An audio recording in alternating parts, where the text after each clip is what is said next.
I'm Brianna, 23 years old. For 23 years, I lived as a servant in my own home. I woke at 5 every morning to scrub floors, cook meals, and wash clothes while my brother Brandon slept until noon in his king-sized bed. My parents told me something I believed for over 2 decades. Some children are born to be served. Some are born to serve. You're the second kind. I never questioned it. Not until the bride's father, a man I'd never met, looked at my face during the family photo and started trembling. He pulled me aside and asked a question that shattered everything I thought I knew. Do you know who your real mother is? Before I continue, if this story resonates with you, please take a moment to like and subscribe, but only if you genuinely want to hear what happened next. And if you're watching, drop a comment telling me where you're from and what time it is there. Now, let me take you back to the morning of Brandon's wedding, the day I thought would be the worst of my life. We lived in a 2-story colonial in Fairfield County, Connecticut, the kind of neighborhood where every lawn was manicured and every family drove European cars. Our neighbors were surgeons, attorneys, partners at hedge funds. From the outside, the Patterson household looked like the American dream. From the inside, it was my nightmare. My bedroom wasn't a bedroom. It was the basement, a concrete floor, no windows, a thin mattress that smelled like mildew.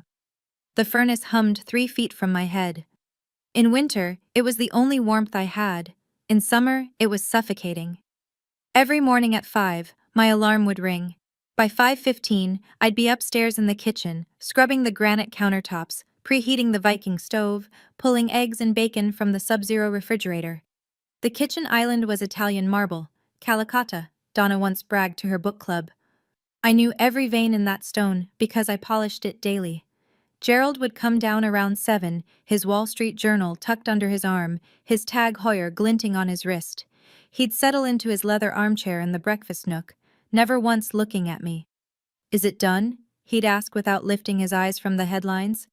"Yes, Mr. Patterson." "The coffee's weak today. Make it stronger tomorrow." That was the extent of our conversations. 23 years of monosyllables and commands. I'd set his plate on the table, the good china, the Wedgwood with the silver rim, and retreat to the kitchen. My place was never at that table. My place was beside the sink, eating whatever scraps were left after the family finished. But the thing that hurt most wasn't the cold basement or the endless chores. It was the way they referred to me. Brandon's room was on the second floor, corner unit, with bay windows overlooking the garden. He had a 65-inch Samsung mounted on the wall, a PlayStation 5, and a walk-in closet bigger than my entire basement. He went to St. Thomas Academy, $45,000 a year, lacrosse team, college prep. I stayed home. Homeschooled, Gerald told the neighbors whenever they asked. The truth was simpler. No one taught me anything. I learned to read from old magazines Donna threw away. I learned math by counting change at the grocery store. When Brandon turned 18, Gerald handed him the keys to a white BMW 3 Series. I didn't have a driver's license. I didn't have a single form of identification. "Your documents got lost in a fire," Donna told me once when I was 12 and asked why I couldn't enroll in the local middle school. "It's too complicated to replace them. You're better off here with us." I believed her. Why wouldn't I? She was my mother. Brandon had an American Express Platinum card linked to Gerald's account. No limit. He bought sneakers that cost more than I'd touched in my entire life. I owned 3 dresses, all hand-me-downs from Donna, altered to fit my smaller frame. At dinner, the family sat together. Brandon would talk about his classes, his friends, his weekend plans. Gerald would nod approvingly. Donna would smile and refill his glass. I stood in the kitchen doorway, waiting to clear the plates. Once, when I was 14, I asked Donna why I couldn't sit with them. She laughed like I'd told a joke. "Brianna, honey, the table only seats 3. It seated 6. I'd counted. That night, I realized something I'd never admitted to myself. I wasn't part of this family. I never had been. Gerald called them the family rules. He'd written them on an index card when I was 5 and taped it to the inside of my basement door, the only decoration I was allowed. Rule 1, you do not sit at the family table. Rule 2, you do not call us Mom or Dad. You will address us as Mr. Patterson and Mrs. Patterson. Rule 3. You do not leave the house without permission. Rule 4. You do not speak to strangers. The consequences for breaking these rules lived in the kitchen pantry. A thin rattan cane, the kind you'd use on furniture, hidden behind the cereal boxes. Gerald only had to use it twice before I understood. The first time, I was 7. I'd called Donna Mommy in front of her sister. The welts on my palms lasted 2 weeks. The second time, I was 16. I'd saved grocery change for months, $17.32, and walked to the bus station 3 miles away. I was going to leave.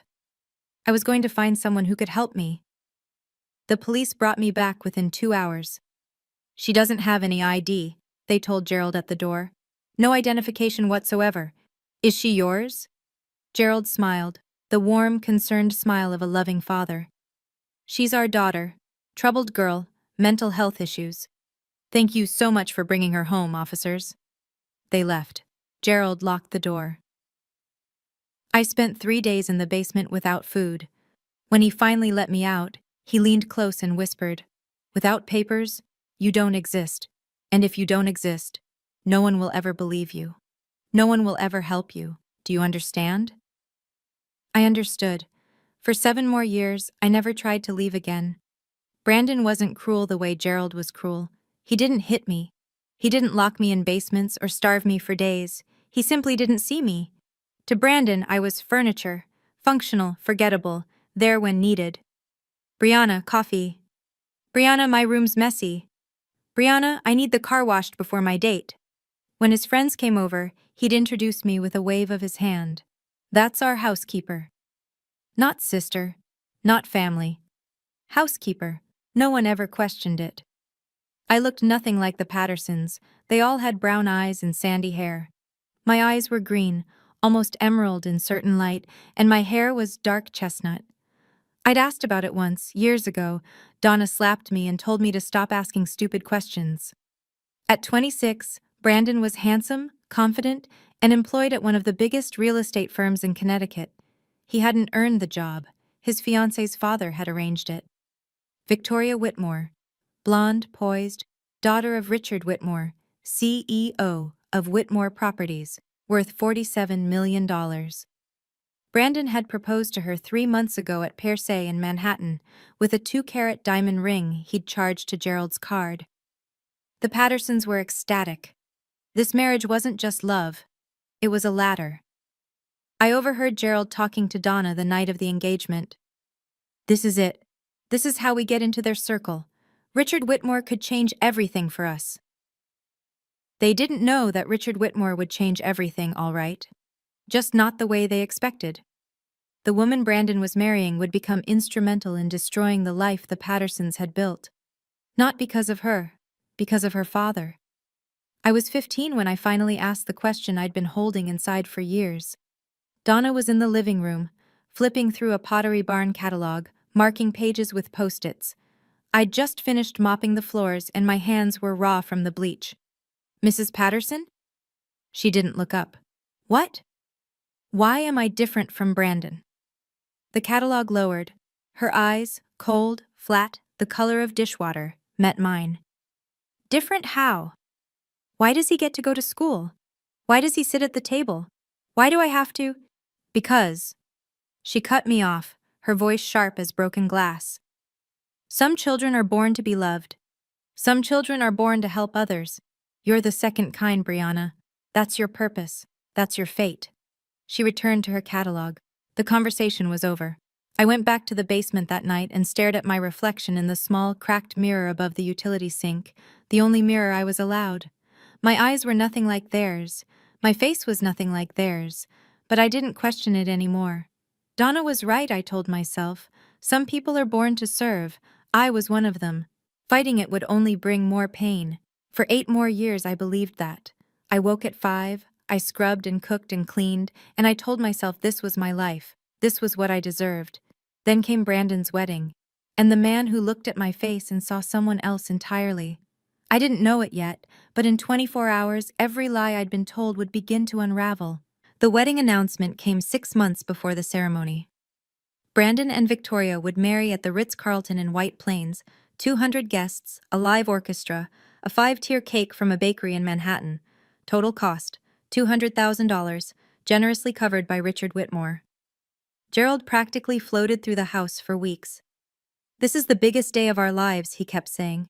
"The Whitmores are old money, Connecticut aristocracy. We need to make an impression." Donna threw herself into planning. She coordinated with Victoria's mother on flowers, catering, the rehearsal dinner. She bought a new dress, Oscar de la Renta, champagne-colored, $4,000. I assumed I'd be a bridesmaid. I'd spent 6 months helping prepare, addressing invitations, organizing RSVPs, picking up dry cleaning. I'd even practiced walking in heels, imagining myself in a lavender gown, standing beside the altar. Then, 3 weeks before the wedding, Donna sat me down in the kitchen. "We need to discuss your role," she said. My heart lifted. "Am I walking with the bridesmaids?" She laughed, not kindly. "No, Brianna, you'll be helping with service, passing out champagne, making sure guests have what they need." The words hit me like ice water. "You want me to work the wedding?" "It's not working, it's helping." Her smile was thin and practiced. "You know how you are, sweetheart. Clumsy, awkward. If you stood up there in front of the Whitmores, they'd wonder what's wrong with you. Is that what you want? To embarrass Brandon on his special day?" I shook my head slowly, the familiar numbness settling in. Later that night, the wedding invitations arrived from the printer. Embossed gold lettering, 600-gram cotton paper. I searched through every card. My name wasn't on the family list. It wasn't anywhere at all. The rehearsal dinner was held at the Greenwich Country Club. White tablecloths, crystal stemware, champagne that cost more per bottle than I'd seen in a year. The Whitmores had reserved the entire terrace overlooking the golf course. I wore black, simple dress, white apron. Donna had selected the outfit herself. "You look professional," she'd said, adjusting my collar. "Remember, smile, don't speak unless spoken to, and stay invisible."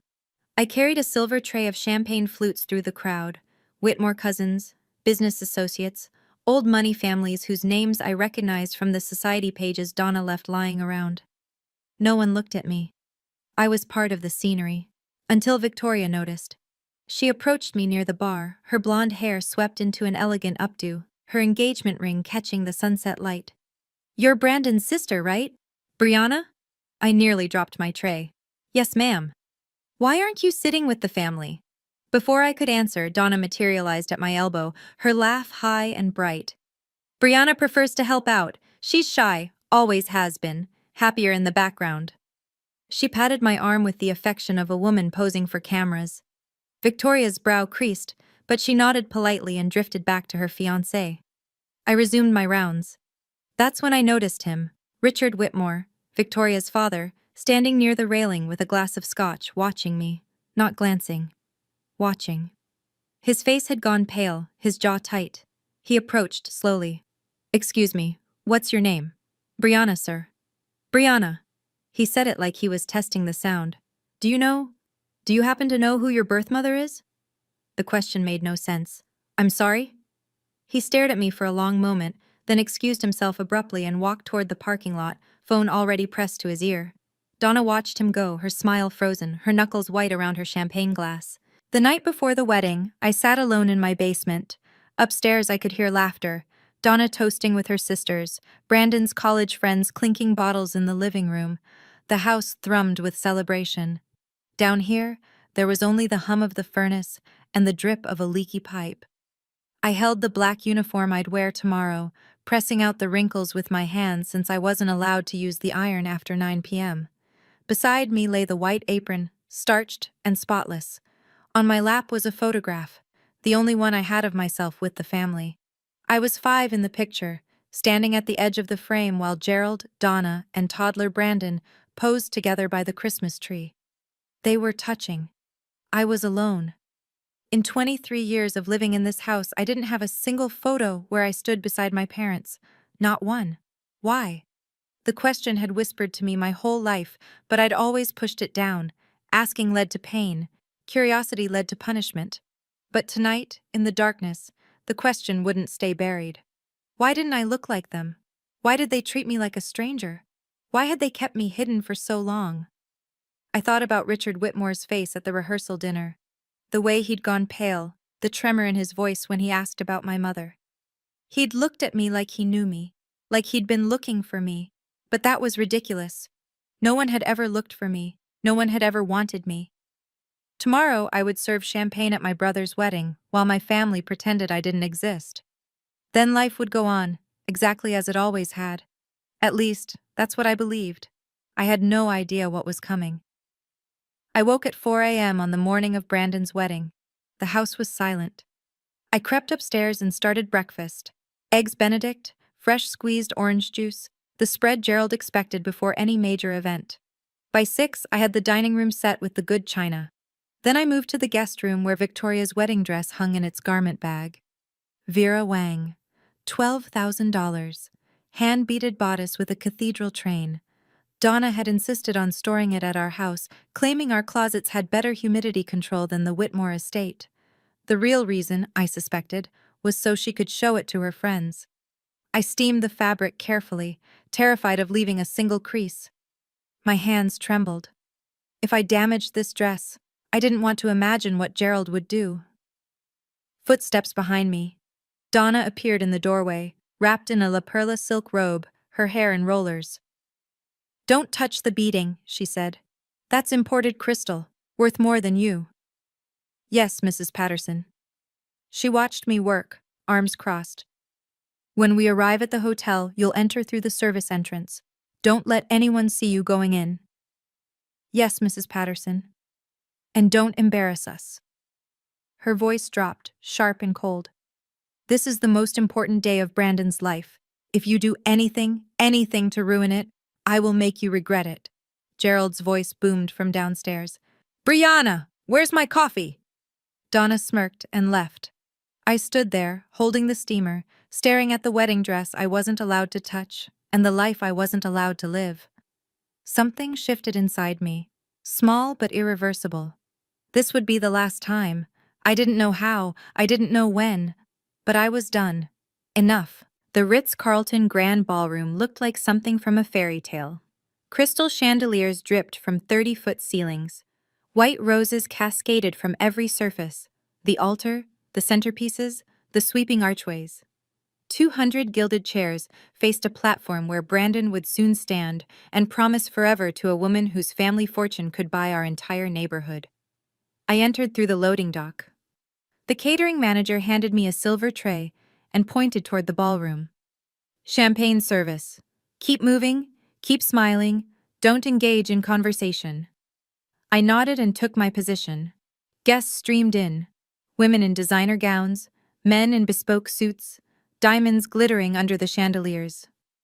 I wove between them, offering flutes of Veuve Clicquot, my eyes fixed on the floor. A woman in Chanel stopped me. "Excuse me, are you with the hotel?" "Yes, ma'am." The lie came easily. Gerald passed by without a glance. Donna paused just long enough to whisper, "Your posture is terrible. Stand up straight." Then Brandon appeared with his groomsmen, laughing, adjusting his Tom Ford cufflinks. He saw me and waved me over. "Brianna, hey, make sure there's extra shrimp at my table. You know how Dad gets." "Of course." He turned back to his friends. One of them, a former lacrosse teammate, squinted at me. "Who's that?" "Housekeeper," Brandon said. "She's worked for us forever." The words sliced through me. Housekeeper, not sister, not family. But I didn't react. I'd learned long ago that reactions led to punishment. I returned to circulating, offering champagne to people who looked through me like glass. Then I felt it, someone watching. I turned. Across the ballroom, Richard Whitmore stood alone, his champagne untouched, his eyes locked on my face. He wasn't just watching this time. He was studying me. The ceremony began at 4 o'clock. A string quartet played Pachelbel's Canon as Victoria floated down the aisle in her Vera Wang gown, the train trailing 15 feet behind her. Brandon waited at the altar, beaming, his hands clasped in front of him. Gerald and Donna sat in the front row, dabbing their eyes with monogrammed handkerchiefs. I stood at the back of the ballroom, tray in hand, watching my family from 50 feet away.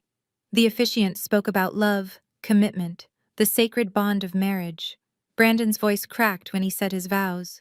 Victoria's eyes glistened as she slipped the Tiffany band onto his finger. They kissed.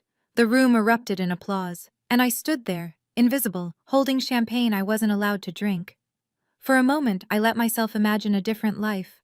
One where I sat in that front row beside Donna, one where I wore a lavender dress and held a bouquet of roses, one where Brandon introduced me to his bride as my sister Brianna, instead of our housekeeper. But that life didn't exist. Maybe it never had. The crowd rose for the recessional.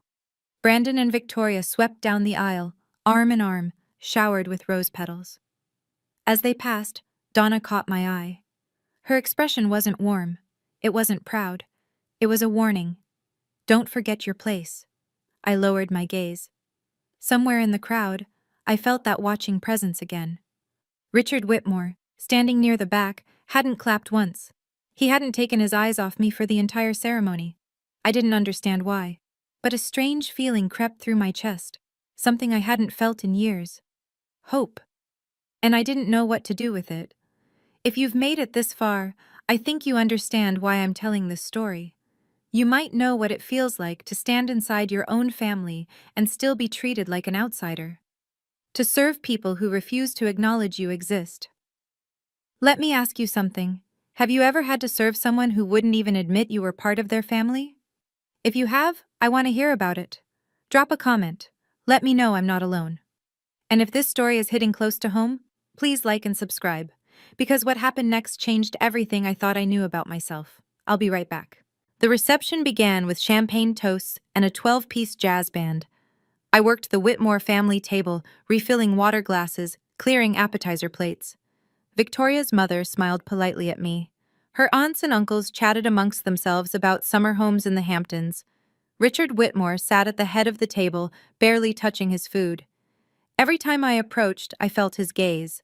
It wasn't uncomfortable exactly, not predatory or cold. It was something else, something I couldn't name. When I reached to clear his salad plate, his hand shot out and caught my wrist, gently but firmly. "I'm sorry," he said, his voice low. "I need to ask you something." "Of course, sir." "Your name is Brianna?" "Yes." "Brianna Patterson?" "Yes, sir." He released my wrist. His hand was trembling. "Do you know who your mother is? Your real mother?" The question again, the same one from the rehearsal dinner. "I live with Mr. and Mrs. Patterson," I said carefully. "They've raised me since I was a baby." Richard's face changed. Something broke behind his eyes, grief, or maybe recognition. "Excuse me," he whispered, and stood abruptly from the table. I watched him walk toward the terrace doors, pulling out his phone. Through the glass, I could see him pacing, speaking intensely to someone on the other end. Victoria noticed. "Is my dad okay?" I didn't know how to answer. At the family table, Donna was watching the scene unfold. Her champagne glass paused halfway to her lips. She leaned toward Gerald and whispered something. He turned, found me with his eyes, and his expression hardened into something I recognized. Fear. I'd never seen Gerald Patterson afraid of anything. Until now. The photographer clapped his hands and called for the family portraits. "Bride and groom's families, please gather by the floral arch." The Whitmores assembled first. Richard, his wife Eleanor, Victoria's brother and his wife, a cluster of elegant relatives in coordinated pastels. Then the Pattersons. Gerald straightened his tie. Donna smoothed her Oscar de la Renta. Brandon wrapped an arm around Victoria's waist. I stayed back, tray in hand. The photographer scanned the group, then pointed at me. "What about her? Is she family?" Silence. Gerald's smile tightened. Donna looked at the floor. Brandon said nothing. Then Richard Whitmore's voice cut through the awkward pause. "Yes, she's family. Brianna, please come stand beside me." I froze. "Sir?" "You heard me." His voice was calm but firm. "Come here." I set down my tray. My legs felt like they belonged to someone else as I walked toward the group. Gerald's face flushed red. He couldn't object, not to Richard Whitmore, not the man paying for this entire wedding, but I could see his jaw working, the fury barely contained. Richard placed his hand on my shoulder. His palm was warm, steadying. "Right here," he said softly.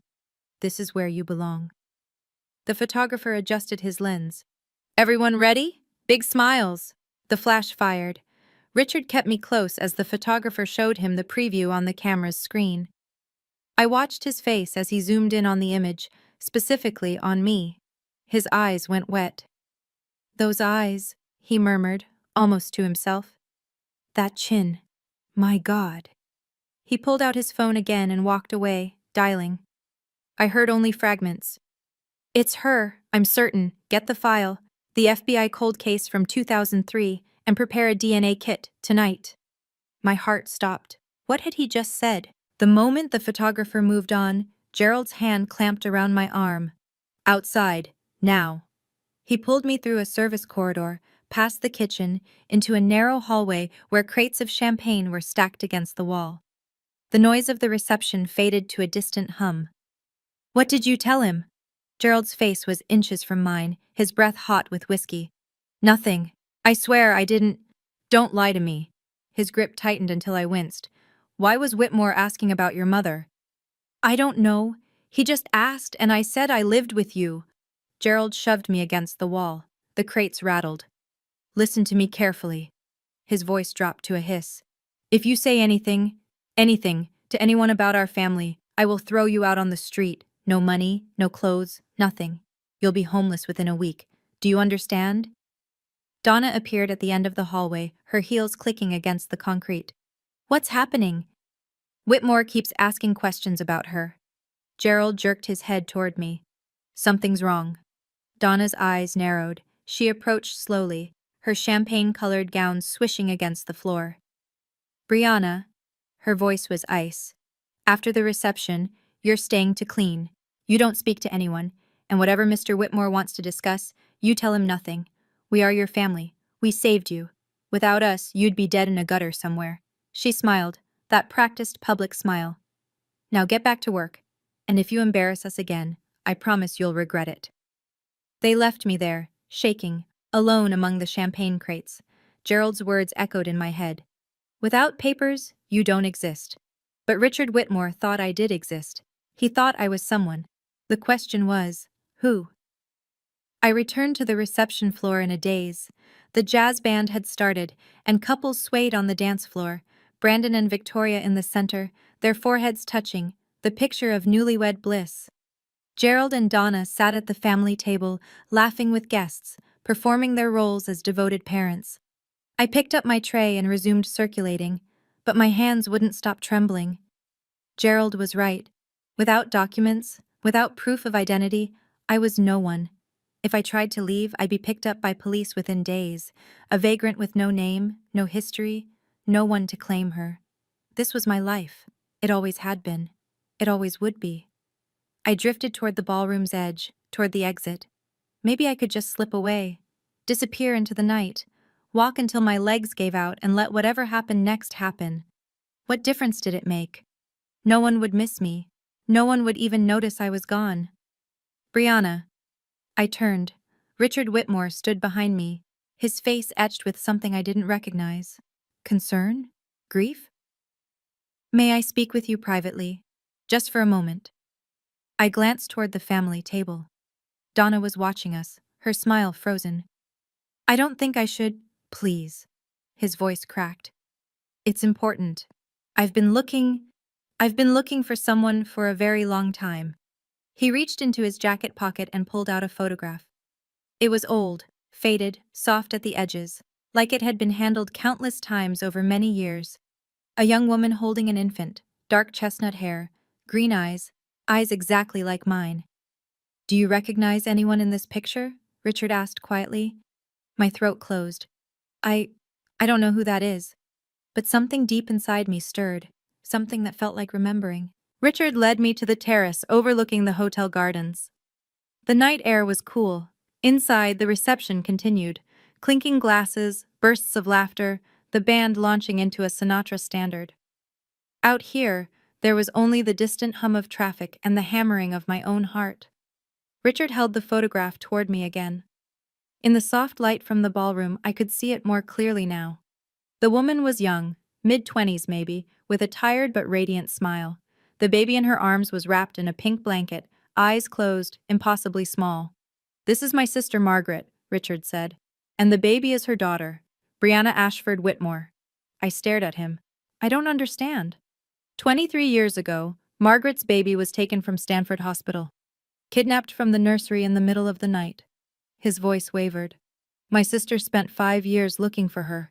She hired investigators, worked with the FBI, never stopped believing her daughter was alive.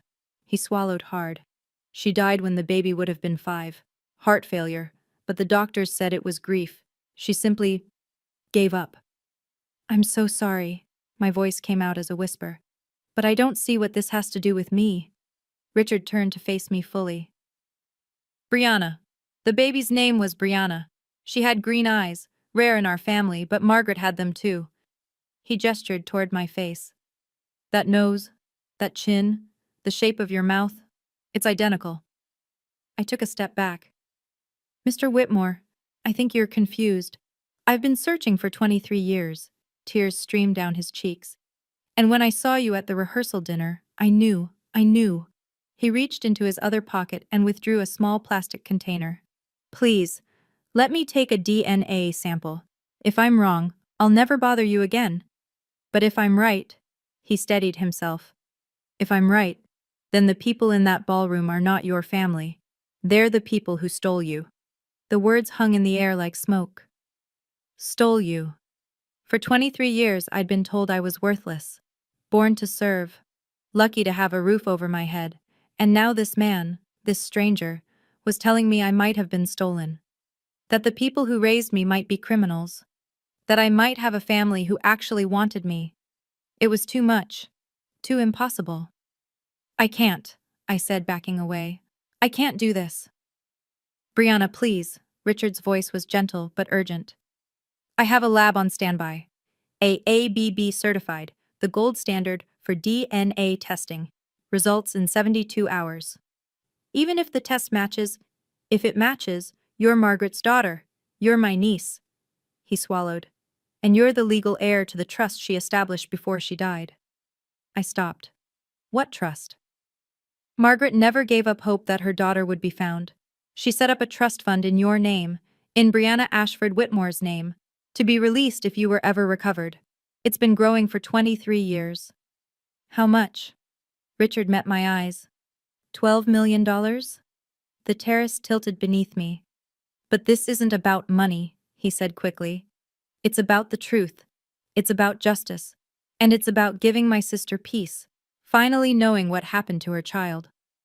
Inside, the band shifted to a slow ballad. I could see Donna through the glass doors, scanning the room, looking for me. Looking for her property. I thought about the basement, the rules, the cane in the pantry. 23 years of being told I was nothing. And then I thought about Margaret Whitmore, dying of grief, never knowing what happened to her baby girl. I met Richard's eyes. What do I need to do? He opened the DNA kit. Just open your mouth. The next 72 hours were the longest of my life. I went back to my routine, waking at 5, scrubbing, cooking, cleaning. But everything felt different now. Every time Gerald barked an order, I looked at his face and wondered, did you buy me? Every time Donna criticized my work, I heard Richard's voice. The people who stole you. They noticed the change. What's wrong with you? Donna demanded on the second morning. I'd let the coffee sit too long, and it had turned bitter. Nothing, Mrs. Patterson. I'm just tired. You're always tired. She poured the coffee down the sink. Make another pot, and this time, pay attention.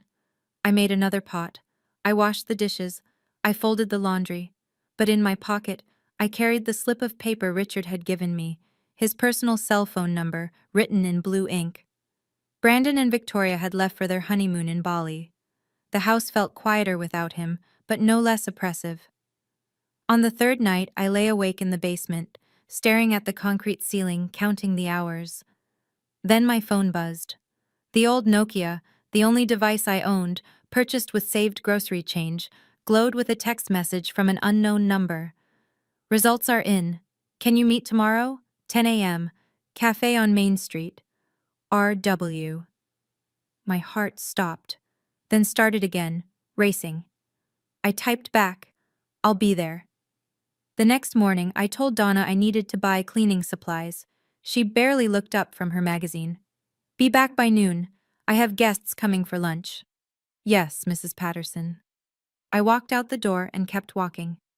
Toward the truth. Toward the answer to every question I'd been too afraid to ask. The cafe was a small place on Main Street. Exposed brick, mismatched furniture, the smell of fresh espresso. Richard was already there when I arrived, seated at a corner table with a manila envelope in front of him. His eyes were red like he hadn't slept. "Brianna." He stood as I approached. "Thank you for coming." "What do the results say?" He didn't answer immediately. Instead, he slid the envelope across the table. I opened it with trembling fingers.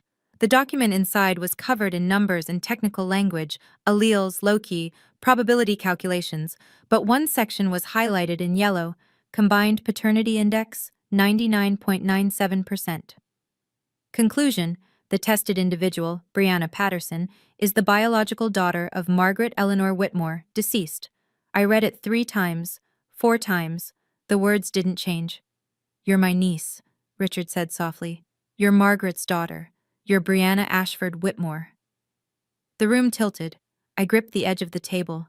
"This is real?" "It's real. I've already contacted the FBI. The cold case from 2003 is being reopened." He reached across the table and placed his hand over mine. "Gerald and Donna Patterson will be investigated. If they acquired you through illegal means, if they purchased you from traffickers, they'll be prosecuted." Prosecuted. The word tasted foreign. Federal charges, human trafficking, document fraud, child endangerment. Richard's voice hardened. They could face 15 to 20 years. I sat back in my chair, the DNA report clutched against my chest. 23 years. 23 years of basements and beatings and being told I was born to serve. And none of it was true. I wasn't worthless. I wasn't unwanted. I had a family, a real family. A mother who had loved me so much she died of grief when she lost me. And now, finally, the truth was coming to light. I want to pause here for a moment, because this is where everything changed. For 23 years I believed I was nothing, that I deserved nothing. And in 72 hours, a DNA test destroyed that lie completely. But now I had a choice to make. I could walk away quietly, start over somewhere new and never look back. Or I could let the truth come out, let Gerald and Donna face what they'd done. What would you do? Tell me in the comments. I want to know. And if you're still with me, hit subscribe, because the final confrontation is coming, and it's going to change everything. 1 week later, the trap was set. Richard had invited the Patterson family to his estate in Greenwich, a 12-bedroom mansion on 5 acres, with stone gates and a circular driveway lined with topiaries. The official reason was discussing business opportunities for Brandon. Gerald had been ecstatic when the invitation arrived. "This is it," he'd crowed at dinner. "Richard Whitmore wants to bring me into his inner circle." I knew this marriage would pay off. Donna had spent 3 days selecting her outfit. A pale blue Armani pantsuit, pearl earrings, her hair freshly highlighted. Brandon and Victoria were flying back early from Bali specifically for the meeting. No one suspected anything. I was instructed to come along, of course. "To help serve refreshments," Donna said, as though it were obvious. I didn't argue. When we pulled up to the Whitmore estate, Gerald let out a low whistle. "This must be worth 30 million, easy." "More," Donna murmured, her eyes gleaming. We were ushered into the main sitting room, a cavernous space with 20-foot ceilings, oil paintings in gilded frames, furniture that looked like it belonged in a museum. Richard greeted us warmly, shaking Gerald's hand, kissing Donna's cheek. "Please, make yourselves comfortable. Brandon and Victoria should be here any moment." I hung back near the doorway, watching. Gerald didn't notice the other people in the house, the man in the gray suit waiting in the adjacent room, the woman with the manila folder on her lap. But I did. Richard caught my eye and gave an almost imperceptible nod. The FBI agents were in position. The evidence was ready. And Gerald and Donna Patterson had walked straight into the reckoning they'd spent 23 years avoiding. A housekeeper brought in a mice and tea service, bone china worth more than the Patterson family car. Donna accepted her cup with exaggerated graciousness, crossing her legs at the ankle like she'd seen in old movies. "This is a beautiful home, Richard," she said. "Just stunning." "Thank you." Richard settled into his armchair, his expression pleasant but unreadable. "I wanted to discuss something with you before Brandon arrives. Something about Brianna." Gerald's cup rattled against its saucer. "Brianna?" "Yes." Richard gestured toward where I stood near the doorway. "She's been part of your family for quite some time, hasn't she?" "Since she was a baby," Donna said quickly. "We adopted her when she was just a few months old. Gave her everything, a home, food, education. We've been very good to her." "Adopted," Richard nodded slowly. "That's interesting, because I had my attorneys check the county records. There's no adoption paperwork on file for anyone named Brianna Patterson." Silence. Gerald set down his teacup. "The records must be incomplete. You know how government agencies are. Things get lost." "I also checked with the state of Connecticut," Richard continued, his voice still calm. "No birth certificate, no social security number issued at birth, no hospital records anywhere in the tri-state area." Donna's practiced smile was starting to crack. "What exactly are you implying, Richard?" "I'm implying that Brianna has no legal identity, no documentation whatsoever." He leaned forward. "Which raises a very interesting question. Where did she come from?" Gerald stood abruptly. "I don't know what kind of game you're playing, but I don't appreciate the accusation." Richard didn't flinch. "It's not an accusation, Gerald. Not yet." He opened the leather portfolio on the table beside him. "But I think you should see what's in this folder." Richard removed 2 documents from the portfolio and laid them on the coffee table. The first was the DNA report, the one I'd already seen, with its highlighted conclusion and its 99.97% certainty. The second was older, a photocopied FBI report with a case number at the top and the word confidential stamped in red. "This," Richard said, pointing to the DNA report, "confirms that Brianna is a 99.97% genetic match to my late sister, Margaret Whitmore. Brianna is her biological daughter." Gerald's face went from red to white. "And this," Richard tapped the FBI document, "is the cold case file from March 2003. My niece, Brianna Ashford Whitmore, was abducted from Stanford Hospital when she was 6 months old. She was never found." He looked up at Gerald. "Until now." Donna's teacup slipped from her fingers and shattered on the Persian rug. "This is insane," Gerald sputtered. We would never—" "Then explain the documents." Richard's voice hardened. "Explain why she has no birth certificate, no adoption records, no proof that she was ever legally your child." "There was a fire," Donna's voice pitched high. "Records were lost." "There was no fire," Richard cut her off. "I checked. Every hospital in a 300-mile radius. No fire, no lost records, no Brianna born to any family named Patterson." The door to the adjacent room opened. A man in a gray suit stepped through, followed by a woman holding a badge. "Gerald Patterson? Donna Patterson?" The man's voice was flat, official. "I'm Special Agent Morrison with the FBI. We have some questions about the acquisition of your daughter." Gerald stumbled backward, his face ashen. Donna began to cry.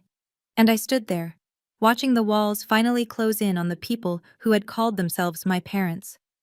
What happened next moved quickly. Special Agent Morrison produced a warrant. His partner, Agent Chen, now Agent Smith, I'd later learn she'd recently married, began reading the Miranda rights. "Gerald Patterson, Donna Patterson, you are under arrest for suspicion of human trafficking, document fraud, and child endangerment. You have the right to remain silent. Anything you say can and will be used against you in a court of law." Gerald tried to run. He made it 3 steps before Agent Morrison caught his arm and pinned him against the wall. The man who had terrorized me for 23 years, who had starved me, beaten me, told me I was nothing, whimpered like a child as the handcuffs clicked around his wrists. Donna collapsed onto the sofa, mascara streaming down her cheeks. "Brianna," she wailed. "Brianna, please, tell them this is a mistake. We're your family. We raised you." I looked at her, at the woman who had slapped me for asking questions, who had locked me in basements, who had told me I was born to serve. "You raised me as a servant," I said. My voice was calm, steady. You never treated me like family. Not once. We gave you everything. You gave me a mattress on a concrete floor. I took a step closer. You took my identity. You took my childhood. You took my mother from me. Donna's face crumpled. We didn't know. We thought. You knew. Gerald's voice cut through, suddenly vicious, even in handcuffs. You knew exactly what we were doing, Donna. Don't pretend otherwise. At that moment, the front door opened. Brandon and Victoria walked in, fresh from Bali, tanned and smiling, until they saw the FBI agents and their parents in handcuffs. Victoria's smile vanished. What the hell is going on? The federal charges came down within the month. Gerald and Donna Patterson were indicted on 3 counts each: human trafficking under 18 U.S.C., Section 1589, document fraud, and child endangerment. The investigation revealed they had purchased me from an underground adoption network in 2003 for $15,000, cash, untraceable. The network had been shut down years ago, but the FBI had kept records. My name appeared on a ledger, listed between a purchase price and a delivery date, like I was inventory. The trial lasted 4 months. I testified twice. Gerald maintained his innocence until the end, claiming he'd been told I was an orphan, that he'd simply given me a better life. The jury didn't believe him. Donna turned on him during her testimony, claiming she'd been coerced, that Gerald had threatened her, that she'd always wanted to treat me better but couldn't. The jury didn't believe her either. Final sentencing: Gerald received 18 years in federal prison, Donna received 12. Their assets were frozen pending civil proceedings. The house in Fairfield County, the one with the Sub-Zero refrigerator and the Calicotta marble and the basement where I'd slept for 23 years, was seized to cover legal fees and potential restitution. Brandon's world collapsed too. Richard Whitmore withdrew all financial support the day of the arrest. The $200,000 spent on the wedding? Now Brandon's debt. His job at Whitmore Properties? Terminated immediately. Victoria filed for divorce 3 weeks later. I can't do this, I overheard her tell Brandon on the phone. Your parents bought a human being. They trafficked a child. I can't be associated with that. The man who'd grown up as a prince was suddenly alone, unemployed, and drowning in debt.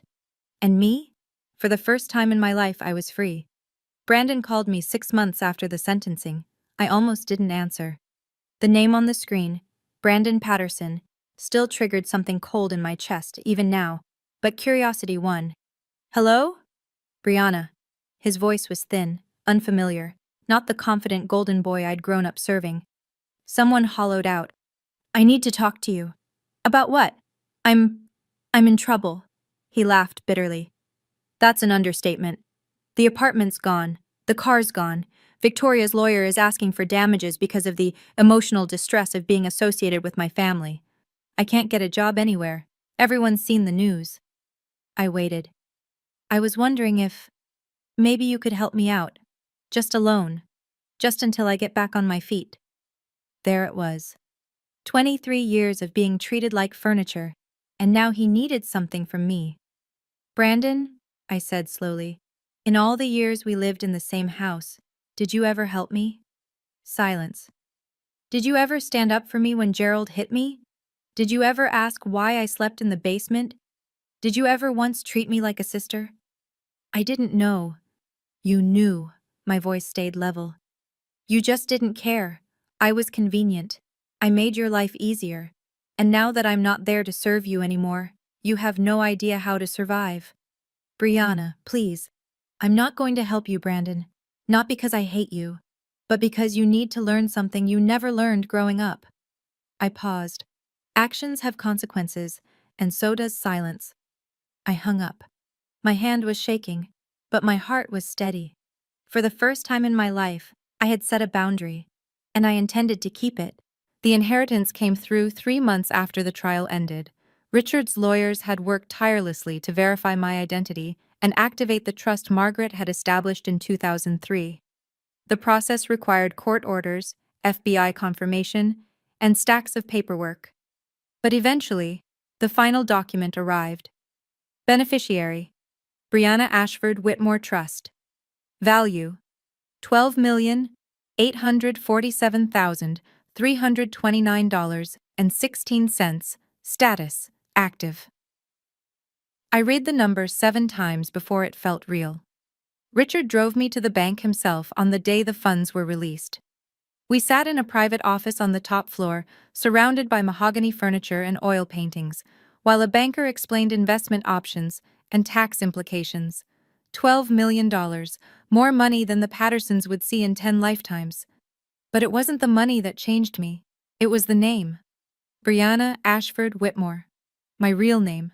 The name my mother had given me before I was stolen. Richard helped me move into a guest suite at the Greenwich estate.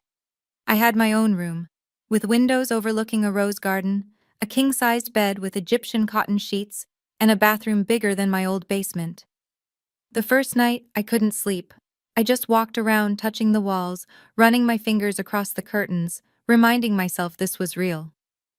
Richard enrolled me in a college preparation program. My lack of formal education didn't matter. There were resources, tutors, people who specialized in helping survivors of trafficking rebuild their lives. A year later, I received my acceptance letter. Yale University, full scholarship through a program for human trafficking survivors. I held the letter in my hands and cried for an hour. Then I found something else in the estate's archives. A handwritten note from my mother, Margaret, dated 2003. The year I was taken. I visited Gerald and Donna once. It was 8 months after their sentencing. I didn't owe them anything. Richard and my therapist both said I shouldn't go. But I needed closure. I needed to look them in the eye and say what I'd been carrying for 23 years. The Federal Correctional Facility was in northern Pennsylvania, gray concrete, razor wire, fluorescent lights that made everyone look sick. Gerald was escorted in first, wearing an orange jumpsuit that hung loose on his frame. He'd lost weight. His tag heuer was gone, his wrist was bare. Donna came next. No more Oscar de la Renta, no pearls, just prison-issue clothing, and a face that had aged 10 years in 8 months. They sat across from me at a metal table. "You came," Donna whispered. Her eyes welled up. "I prayed you would come." "I'm not here for reconciliation," I said. "I'm here because I have something to say." Gerald glared at me. Even now, broken and imprisoned, that familiar contempt flickered in his eyes. "Then say it."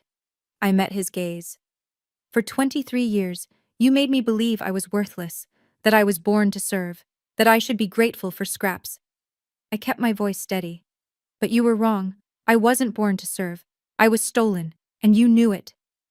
Donna sobbed. "We thought we were saving you. You thought you were getting free labor," I cut her off. "I'm not here for your excuses. I'm here to tell you, I'm done. I'm not carrying your shame anymore. I'm not carrying your cruelty." I stood. "I will never forget what you did to me. But I won't let it define me either." I walked out without looking back, and I never saw them again. I'm writing this from my dorm room at Yale. It's small, much smaller than the suite at Richard's estate, but it's mine. My name is on the door. My books are on the shelves. My acceptance letter is framed above my desk. Some mornings, I still wake up at 5 out of habit, but now, instead of scrubbing floors, I make coffee and read my psychology textbooks. I'm studying to become a therapist, specifically to work with survivors of trafficking and family abuse. I want to help people like me find their way out of the darkness. On my nightstand, next to my alarm clock, I keep 2 things. The first is my new birth certificate, Brianna Ashford Whitmore, born March 3, 2003, at Stanford Hospital, California. Mother, Margaret Eleanor Whitmore. The second is the letter Richard found in Margaret's archives, the one she wrote to me the week I was taken, before she knew I'd been stolen.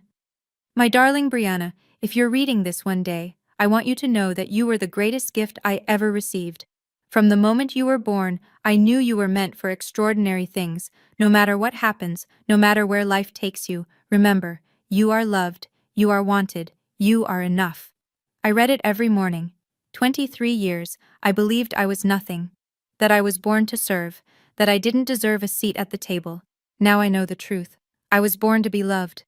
And I'm spending the rest of my life making sure others know they were too. Thank you for staying with Brianna until the end. Many details in Brianna's story have been dramatized to deliver meaningful messages and life lessons. However, Life is full of unexpected twists, and situations like this do happen more often than we'd like to believe. Every year, thousands of missing children cases remain unsolved. Every day, someone out there is treated as less than human by the people who should love them most. If this story touched you, please like and subscribe. And if you know someone who needs to hear that they deserve better, share this with them. More stories about strength, truth, and reclaiming your worth are waiting in the description below. Thank you for watching.